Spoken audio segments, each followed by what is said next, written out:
এই ফুলঝুরি রেডি? না এখনো হয়নি, দাঁড়াও রোদ পোয়াচ্ছি, তুমি চলো আমি আসছি। হ্যাঁ, সেই বিয়ের পর থেকেই তো জ্বলছি। কি বললে? বললাম জ্বলবো বলি তো তোমায় বিয়ে করেছি, এই তো জ্বলছি।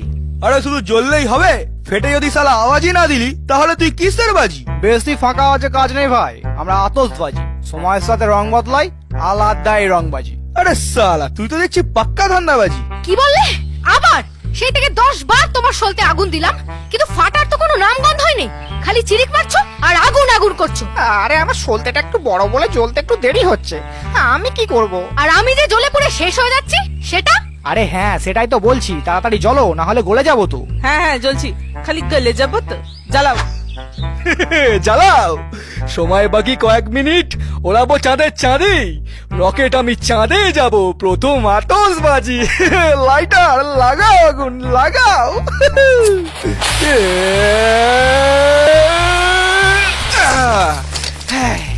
এসে গেছি, ফাইনালি আমি চাঁদে। চাঁদে নয় শালা, তুমি আবার ছাদেই ল্যান্ড করেছো। এই কি হলো, তুমি কাঁদছো কেন সোনা? দেখো না রংমশাই, ওই কালী পটকাটা বলছে তুই তো মোটা, একটু জ্বলেই নিভে যাস। বলো না বাবু, আমি কি মোটা? না না, তুমি মোটা হতে যাবে কেন? তুমি তো চাবি বেবি। ওই ফচকে কালীপটকাটা ওই রকমই বলে। আবে ছোট সলতে বড় দুম, আমি শুধু চিড়িক মারি না, ফেটেও দেখাই। আমার নাম টাইম বম, টাইম মতো টাকা না পেলে না সবকটা টাইম আপ করে ছেড়ে দেবো। দাদা কটা বাজে? 12টা। আপনার তার কাটা। কি বললি? সত্যি বলছি, আপনার লাল তারটা কাটা দেখুন। ওহ, সেই থেকে তো দেখছি, আর কতক্ষণ, একটু তাড়াতাড়ি জ্বলো। দুধটারি দাঁড়াও না, জ্বলতে একটু টাইম লাগে তো নাকি? তোমার জ্বলে থাকতে কি অসুবিধা হচ্ছে? জস সালা, আমার কি চলতে আছে না কিছু জ্বলতে অসুবিধা হবে? আমার নাম পেডো বাচু, যেখানে পড়বো সেখানেই উঠবো। হ্যাঁ, কিন্তু পাঁচুদা, এবারের ইলেকশনে কয়েকটা ফলস মারলে না, তো পার্টির পঞ্চায়েত ইলেকশনের অর্ডারটা ডিনামাইট বার করে নিয়েছে। কি বললি? ও সালার এত বড় বাড়ি, দেখাচ্ছি মজা, বাজির ওপর বাট পাই। কি ডিনামাইট দা, অর্ডারটা তো পাইয়ে দিলাম, ছাড়ো এবার কিছু মাল করি, একটু বারুদ সুকে নেশা করি। আহা, তোমার ধোঁয়ার কি সুন্দর গন্ধ। এই ধোঁয়া দিয়ে এই করতে পারি তোমার দম বন্ধ। হ্যাঁ করো না, আমি তো তোমার প্রেমে অন্ধ। মুখে আগুন দিয়ে দেবো জ্যান্ত। যখন সে জানতো ছালো তখন তার নাম ছিল ছুঁচো বাজি, পুরে ভূত হয়ে এখন সে হচ্ছে মামদো বাজি। কিছু একটা করুন বাবা, আর তো থাকা যাচ্ছে না। যখন তখন ফেটে পড়ছে, ওকে তো দেখা যাচ্ছে না। চিন্তা করিস না, ও ছুঁচো বাজির পিছনে একটা সাপ বাজির ভূত ছেড়ে দিচ্ছি, খেয়ে সাফ করে দেবে।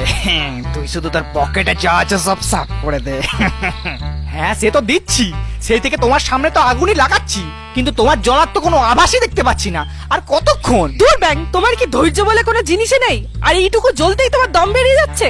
হ্যাঁ ভাই, বেরিয়ে যাচ্ছি, তুই তো আর ফাটতে এলি না। আরে ভাই, আজ একটু রোদ পোয়াচ্ছি, বর্ষাকাল তো, তাই সলতে নিউড়ে করে পলতে হয়ে গেছে। কাল যাবো গাঁতিয়ে ফাটবো।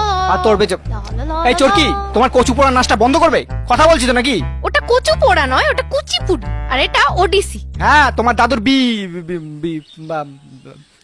বিশাল বারুদ। আরে সব বোমে কি বারুদ থাকে? পারমাণবিককে দেখ না, নাম শুনি সারা বিশ্ব কাঁপে। যা বলেছো গুরু, ওরকম অমানবিক বোমের নামে কে যে মানবিক কথাটা ঢুকিয়েছে কে জানে। হ্যাঁ, কিন্তু ইংলিশ নামটার মানে আছে নিউক্লিয়ার, মানে যেখানে পড়বে সব ক্লিয়ার করে দেবে। অথবা হতে পারে ওর সকালে ক্লিয়ার হয় না। আরে সব ক্লিয়ার আমার কাছে, রকে বসা বাজিটা তো আমিই ছিলাম। তাই নাকি? রকবাজি? হ্যাঁ, তখনই তো হঠাৎ দেখলাম কজন চুরি ডাকাতির প্ল্যান করছে। আচ্ছা, ছকবাজি? তো আমিও ছদ্মবেশে পটিয়ে পাটিয়ে ওদের দলে ঢুকে গেলাম। ইরিস সালা, ধাপ্পাবাজি? তারপর তো একটা ডাকাতিও করলাম। সে কি, তোলাবাজি? হ্যাঁ, সুযোগ বুঝে সাইড হয়ে গেলাম, দিয়ে ওদের হাতে নাতে ধরিয়ে দিলাম। ওরে ধোকাবাজি? পরে যখন পুলিশের কাছে পুরস্কার নিতে গেলাম, তখন তো বিনা ছদ্মবেশে ওরা আমাকে চিনতেই পারলো না। সাবাস, দারুণ চালবাজি। ভাবছি এটা নিয়ে একটা গল্প লিখবো, কি নাম দেয়া যায় বলতো? ঢপবাজি? না, আর পারছি না, এই নিয়ে ফেলাম। দূর দূর, ভাল লাগে না, জ্বালাতে পারে না, যত সব।